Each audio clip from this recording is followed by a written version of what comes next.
What's going on, everybody? My name is Tyler, and today is a special day. 2 videos from me in one day.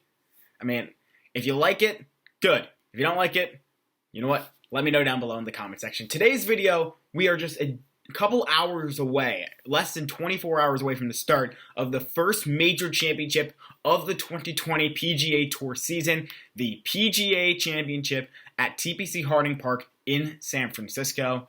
I'm very excited. I hope you are as well. In this preview video, if you will, I will be giving 3 guys who I'm selling my stocks in and 3 guys who I'm buying stocks in ahead of the tournament, and then giving you my winner prediction, obviously, because who wouldn't want a winner's prediction? This is going to be a very interesting tournament, I think, just given the craziness of the year. The only major, technically, that will count toward the FedEx Cup standings for 2020, so there was a lot on the line for a lot of big names, someone including who we'll talk about a little bit later. You know what? We'll get to that. But first, I'm going to start with the 3 guys who I'm selling my stocks in, guys who I'm just not super high on for various reasons. And the first guy on my list is Bryson DeChambeau. The guy has taken over the golf world since the resumption of the season. The guy's put on an immense amount of weight, something that I don't think I will ever be able to do in my lifetime. And he's just been able to hit the ball further than we've ever seen, driving greens that were previously seen unattainable, just numbers that are off the charts. And in the first few tournaments since the restart, it seemed like it was working. Tied for 3rd, tied for 8th, tied for 6th, and 1st in his first 4 events.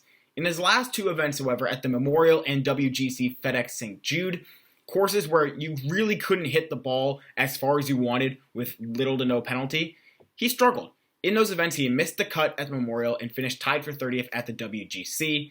And TPC Harding Park projects to be yet another one of those courses where if you miss the fairway, regardless of how far you hit it, there will be some consequences. So in other words, it might be a long week for the scientist if he is unable to hit the fairway. The second guy who I'm selling stock in, and it pains me to do it because he is one of my favorite golfers of all time, is Tiger Woods. My issue with him, he just simply hasn't played a lot since the restart. He finished tied for 40th at the Memorial, his lone event since the tour started back up. And part of my issue is that, yeah, you can say, oh, I'm resting or I'm practicing. You just need to get reps. In any sport or anything you do, you just need reps. Like, I am a sports broadcasting major. My goal is to be on TV talking about sports. My reps are doing these videos for you. By the way, if you like these videos, leave a like, leave a comment, let me know how I'm doing. But you need the reps, and Tiger simply has not done it. Sure, there are some events where it just doesn't play well for him, like in preparation for these majors. Like last week at Memphis, there was a lot of talk of whether or not Tiger Woods would play at a big-time field, a major championship-level field with all the big names and high-ranking players in the world. But the course at Memphis did not bode well or did not help him prepare for TPC Harding Park. They're 2 different styles of courses. So it makes sense for why Tiger didn't play. But there's also the issue of health. Health is a definite concern. And for me at the Memorial, or for Tiger at the Memorial, he said he had some discomfort in his back. And I think that's partially due to the fact of the long layoff. Sure, he could spend all the time he wants practicing and whatnot. But practicing riding around in a cart is a lot different than playing in a big-time tournament where every shot counts pretty much, walking 18 holes. And that can be certain. If the back tightens up, he was going to have another long week. And it's just, he's simply not the same guy. Clearly, he would need to have a week straight of no or little to no discomfort in his back each day, like he did at the 2019 Masters, where that was the case, in order to have success at a major championship or any tournament for that matter.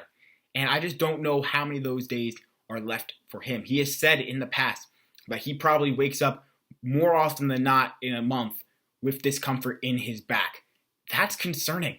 Let's say he's 31 days a month. Let's say 16 out of 31 days he wakes up with discomfort in his back.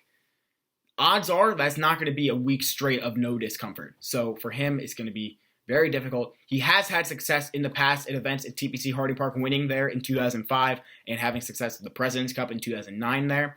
But those were events over a decade ago. So to say that it translates, I don't know. Maybe he knows the course, but he's a lot different of a golfer than he was back then. The last guy who I'm selling my stock on, and this is kind of hard for me because I'm flip-flopping back and forth. There were a few guys where I could have gone with this, but I'm going to go with Justin Thomas. And sure, he was last week's champion, played phenomenally, come from behind win at the WGC FedEx St. Jude, and he's now the only three-time winner on the PGA Tour this season, probably prime contention for a player of the year, for winning player of the year on the PGA Tour, especially if he could win a major. But that's my issue. A lot of players tend to peak right before a major, or start the peak right before the major, with the major being that peak. My concern is, did Thomas peak last week? He's performed well in the events leading up to last week's event in Memphis. Will that be his peak, and we see start a slight downturn for him in the next couple of weeks? And that could start with the PGA Championship.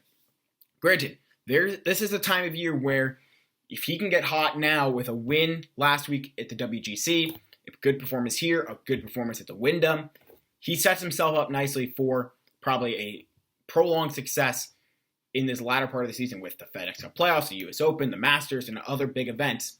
But I'm just not sure. Don't get me wrong, he is the best golfer in the world, both in my opinion and according to the official World Golf Rankings.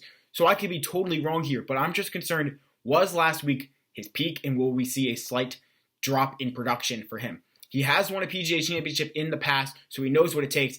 I'm just concerned whether or not he will be able to ride the momentum of last week into this week, especially since last week, like I mentioned, was a major championship level type of field with so many big names. Did he, exert too much energy to win? And also the concern of who's going to be on his back. Last week it was Bones Mackay, the longtime caddy of Phil Mickelson, filling in for his role of his usual caddy. I believe his name is Jimmy Johnson, if I'm not mistaken. I could be wrong on that. Who is dealing with some health issues. So that could be another thing. Sure, it worked out last week, but this is a totally different thing in the major championships. Now shifting gears to the guys who I am buying stock in, and I think you guys should as well. If you're betting this week, don't take my words 100%, obviously. Do what you think is best and be smart about your money. But these are some guys who I think project well going into this week. First guy, Brooks Koepka. I mean, how can you not be going high on Brooks Koepka? Two-time defending champion of the PGA Championship. The theory of, Brooks performs better in the bigger events like the majors, I think is legit. And watch out for him to be on the first page of the leaderboard at the end of the day on Sunday. After a slow start to the season, he was dealing with the knee injury. Everything seemed to come together last week in Memphis, where he finished tied for second, could have easily had solo second, and was in contention even for the win up until the 18th hole where he put his tee shot on the water. If he just puts it out into the fairway, gets on the green in two, makes a birdie, he's tied with Justin Thomas and they're going to a playoff. So there was a definite chance of him winning.